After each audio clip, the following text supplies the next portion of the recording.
had two really interesting games playing Edric recently. I've been doing a lot of speed games, which doesn't allow for a lot of thought between turns, so I thought I'd slow it down a little bit. The first one was a quick game here against one who sees. I won the dice roll, and the second game is a bit longer and actually really interesting how the difference between the two, but it's neat to see how important the same card is in both games. So I keep a very strange, it's an awkward hand, but it's got Crucible and a Vault, it's got Mystical Tutors, Snap and Scroll. I can cast all the spells in my hands. I figure if you can't keep a hand where you can cast everything in your hand, then maybe your deck isn't built correctly, right? So maybe not though, I don't know. You can't always make a hard and fast rule like that. So turn one I just play the Vault, and turn two I'm looking for green mana, so I Merchant Scroll for a Brainstorm. I figure if he's going to play a Strip Mine here, I'm cool because I got the Crucible. Otherwise, I'm done. I don't need to mana Vault into a Sword of Feast and Famine. Now I'll save that as a surprise, and I may find I have better use for the mana anyway. I may Vault into Crucible or whatever. So I draw for the turn and find another Crypt. So tons of colorless mana, and I've had this discussion with a friend of mine about playing like Vault and how this deck, he was saying that too much colorless mana, this deck can't really take advantage of it. But because of the way this deck is built, because it's built a little bit differently, I think that that you'd be surprised. So luckily I brainstormed into a forest, and I decided that what I'm going to put back here is Winter Orb, because he's got a Soul Ring, and Snap, because his guy has Hexproof. And I play a forest, and go ahead and use the turn to cast Sword of Feast and Famine, just to get it down there before maybe he makes me discard it or something. It's pretty decent against both black and blue. So he plays a Bloodline Keeper. It's also very decent against green blockers. Green blockers, you say? Yes. So I've kind of telegraphed it. We'll see if you figure out what the play is. We're going to use all that colorless mana. All of it. The Wasteland, the Tomb, the Vault, the Crypt. Here it comes. So what we do is during upkeep, a Mystical Tutor for Green Sun's Zenith. And if you do the math, I was covering ways that I can get this creature into play in one of my other videos, and I actually forgot to mention this particular trick. It does come up, as you can see. Here it is turn 4, and we are tapping for 9 mana to Green Sun's Zenith for 8. And sure you figured out what's happening now. Terastodon's coming out to ruin his day. And the beautiful thing, of course, is that, assuming he doesn't kill Terastodon, I've got Sword of Feast and Famine to equip it, and he can't block with either the Keeper or the Elephants. I'm going to start trashing his hand. I'm going to equip it. I'm going to cast Glen Elendra. I can even activate a Wasteland if I wanted to, but no, I would cast Glen, equip the sword, smash him, untap my blue mana, cast my Crucible of Worlds. I've got a Wasteland recursion ready to go. Doesn't matter, he gives up. So that was game 1, and it's fast, but just interesting to see how it developed. I thought worth adding into this recording. Game 2 is against a different opponent, New Magic Claire. Unknown whether or not that's male or female. I'm going to just say he because, well, that is the rule in English if you don't know. Claire leads me to believe it could be female.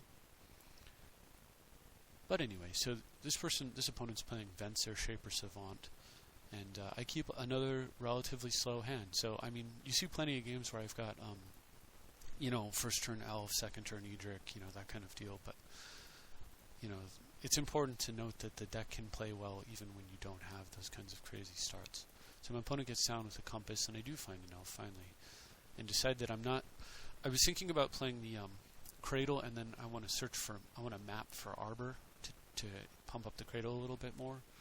But I decided that I'm going to play the Elf first, and the Flooded Strand, because even if I made the play that I was talking about, I wouldn't be able to cast Edric next turn off of all that. So my opponent searches for a mana drain, which tells me that this is a skilled opponent because that is a quality play there.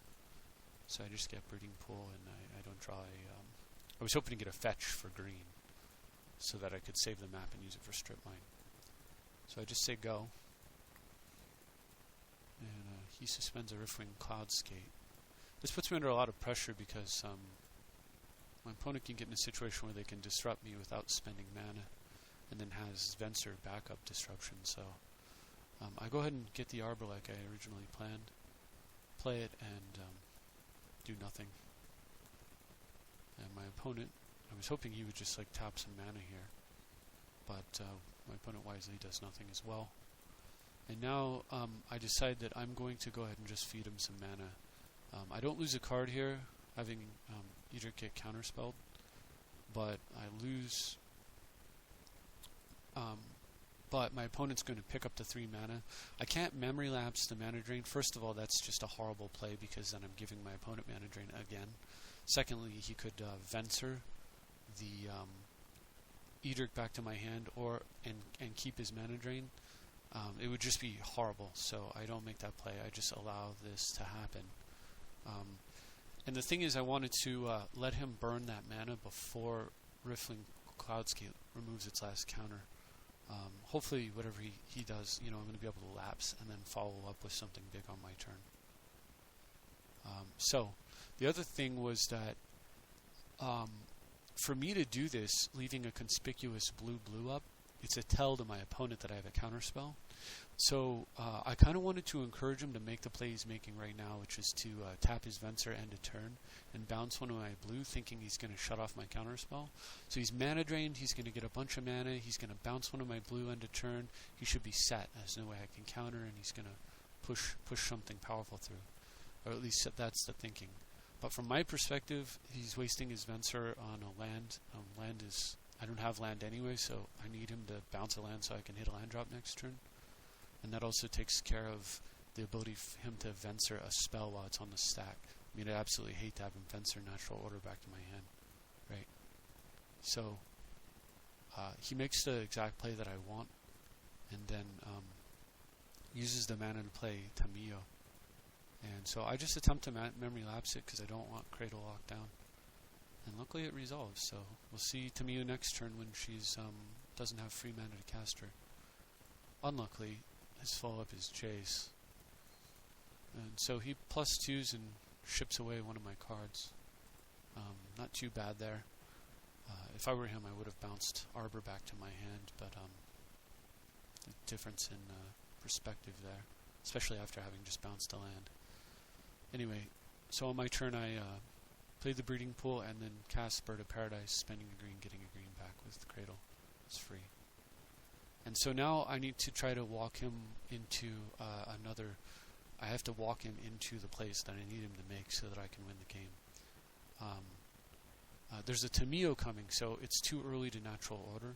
So what I do is I steal his Venser with Sower, and then use the mana to, although I didn't necessarily need it, to equip Sword on Sower. The idea here is that when Riftwing comes on suspended, it's going to be able to bounce a target. Now, if he makes the right play, what he would do is he would bounce his own Venser back to his hand and have that ready to go.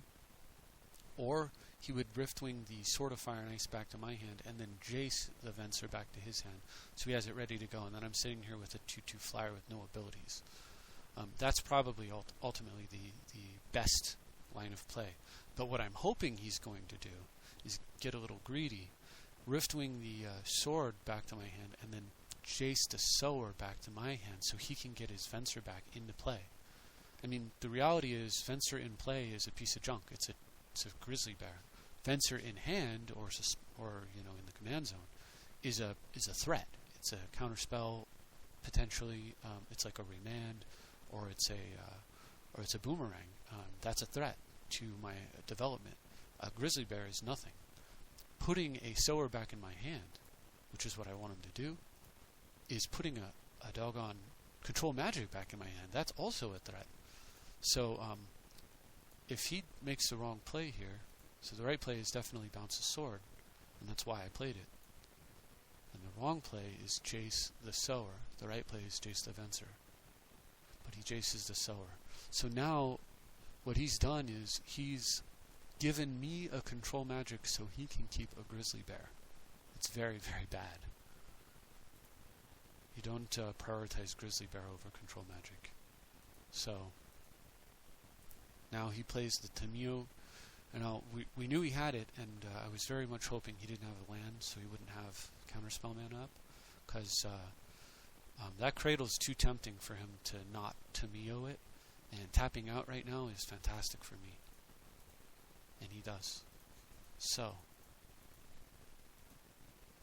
here I thought, it's too early for Tezzeret, but here I thought I had two lines of play. I could really natural order into Trastodon and kill Tamio, Jace, and probably his Star Compass.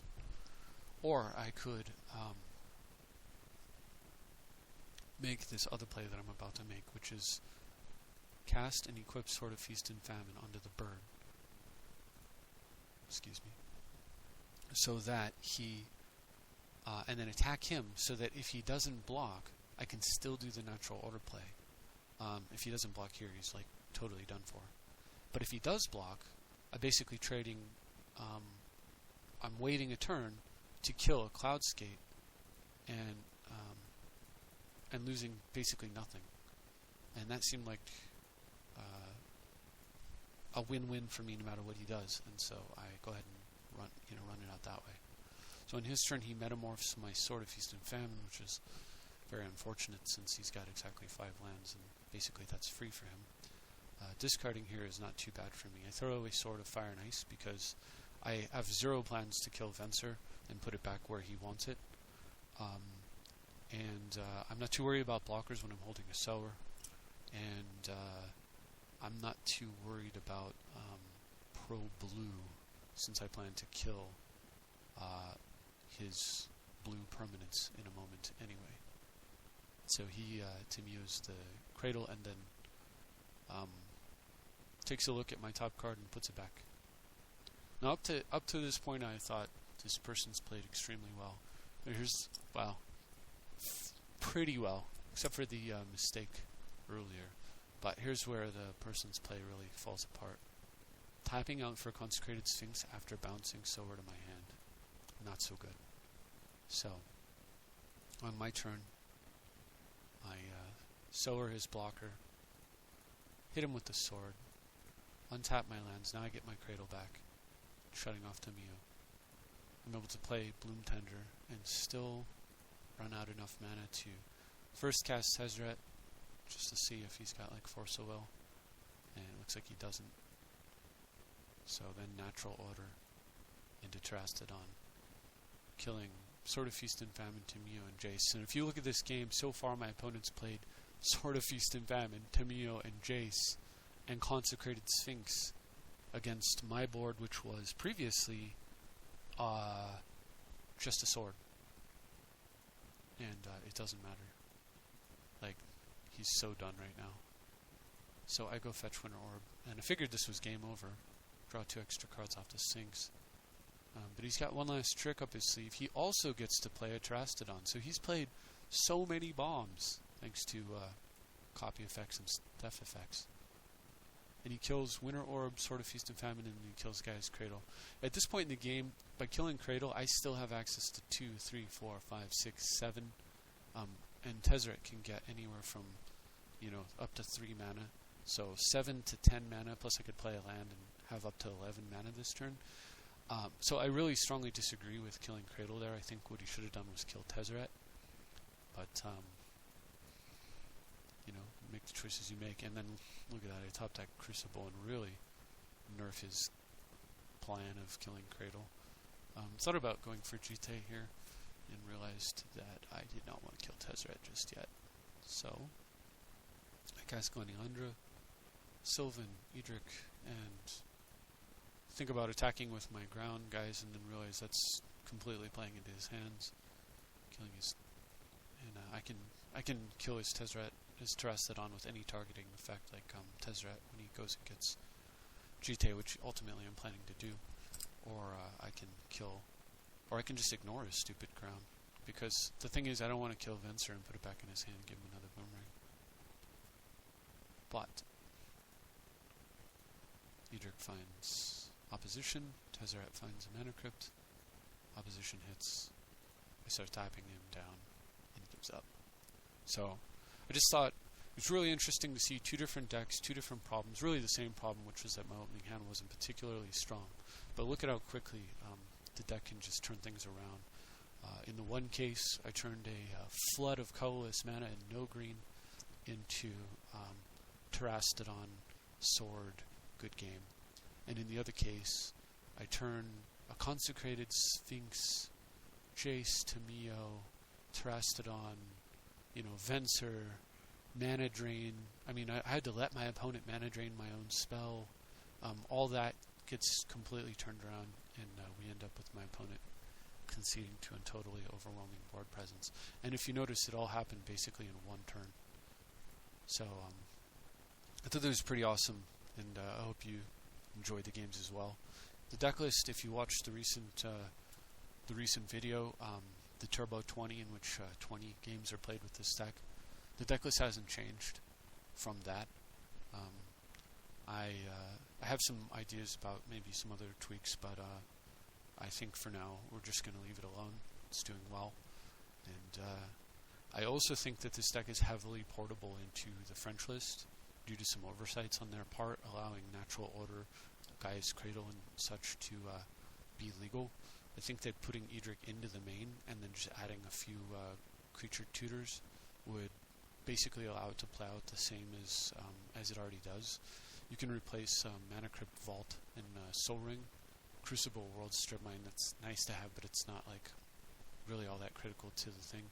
You can replace Winter Orb with Rising Waters, and then with the other mana ramp, you put in Chrome Mox and a few other accelerators to sub in, and actually just Chrome Mox and the tutors, the creature tutors, and I think you're set. So thinking about doing that, but I'm actually out of tickets, so for now we'll just stick with current commander list, and I won't bother with that French list. But anyway, thank you for watching, and I'll see you next time.